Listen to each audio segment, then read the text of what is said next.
श्लोक लिखा कि बलवान इंद्रिय ग्रामो विद्वानों पे कलसती, इंद्रियां बड़ी बलवान बड़े बड़े विद्वानों को भी खींचकर भ्रष्ट कर देती है। इसलिए एकांत में अपनी बहन के पास बहुत समय तक नहीं रहना चाहिए, अपनी बेटी के पास भी बहुत समय तक नहीं रहना चाहिए, और पुत्र जवान हो तो एक सैया पे एकांत में मां को भी नहीं लेटना चाहिए। तो जैमिनी जी बड़े ऋषि हैं, तो उनका प्रभु ऐसा कैसे हो सकता है कि विद्वान है वो और जानता है मेरी बहन है और बेटी है, पवित्र भाव, तो वो ऐसा कैसे कर सकता है? आपने जो श्लोक लिखा तो मुझे संशय नहीं, पर मुझे आप समझाइए कैसा कैसे, जो विद्वान है मूर्ख हो तो बात अलग है। तो उनका इस प्रश्न का उत्तर तुम कुछ दिन बाद देंगे। हमें याद आ गया, हमको बद्रीनारायण वाले आश्रम में जाना है, अभी उत्तर है उनके प्रश्न का। तो 10-15 दिन तुम संभालो आश्रम, सैकड़ों ऋषि विद्यार्थी जो है, 15 दिन बाद हम आ जाएंगे, फिर आपके प्रश्न का उत्तर देंगे, ठीक है? उसी शाम को हल्की सी वर्षा होने लगी, भगवान ने व्यासदेव जी संध्या का समय, 16 वर्ष की अवस्था धारण की, श्याम रंग अरविंदाक्ष नेत्र और छम छम करती हुई सामने आ गए, और गंगा स्नान करके सब ऋषि जन ऐसे जा रहे थे, सब ऐसे।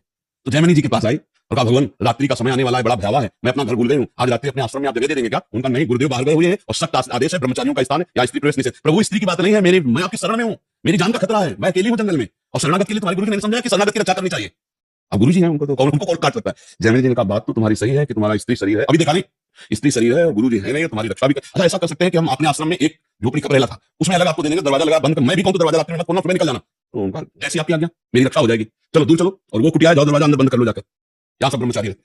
अब जाके संध्या वंदन करके ध्यानस्थ हुए, फिर दिमाग में आया कि हमने पूछा नहीं कि तुम रात्रि में अकेले कैसे फंस गई, आखिरकार हो कौन, कहां से आई हो, तुम्हारा ब्याह हुआ है कि नहीं हुआ है, विविध प्रकार का उसी का चिंतन होने लगा। तो ध्यायतो विषयान् पुंसात् संगास्तेषु उपजायते संगात् संजायते कामः कामात् क्रोधो विजायते क्रोधात् मोहः सम्मोहः सम्मोहाय स्मृति विभ्रमः स्मृति भ्रंशात् बुद्धिनाशो बुद्धिनाशात् प्रणश्यः। पहला रूप शुरू हो गया ध्यान, जहां प्रभु का ध्यान हो रहा था वहां देखा तो वो सुंदर रूप, क्योंकि भगवान ने धारण किया था, श्याम रंग छटाचार थे एकदम, इंद्रनील मणि कांति नौ यौवन अवस्था, देख के मुग्ध हो गए।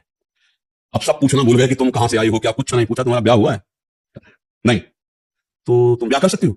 हाँ। हमसे कर सकती हो? बोले आप जैसा ऋषि मिले तो फिर क्या कहला, ब्याह तो कर ही लेगी। उनका फिर ब्याह कर लो हमसे।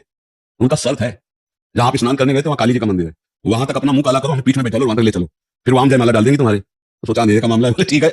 काम कितना प्रबल होता है, मुंह काला किया, पीठ में बैठा, घुटने के बल चले, जब वहां पहुंचे 2 थप्पड़ मारे, तब उन्होंने देखा तो भगवान भगवान व्यासदेव जी ने कहा श्लोक गलत है कि सही बोले गुरुदेव? सही है, क्योंकि इतने बड़े विद्वान जैमिनी ऋषि, तो बोले तुम्हारे लिए तो संपूर्ण जगत जननी के भाव में देखो, या बेटी के भाव में देखो, या बहन के भाव में देखो, हमारा भाव क्यों बदल गया? इस श्लोक में लिखा है कि गलत है, बोले गुरुदेव पक्का सही, अब कभी तो ये बात है कि बड़े बड़े विद्वानों की बुद्धि एकांत में संयोग प्राप्त करने के लिए भ्रष्ट हो जाती है, इसलिए बचना चाहिए, शास्त्र आज्ञा से चलना चाहिए।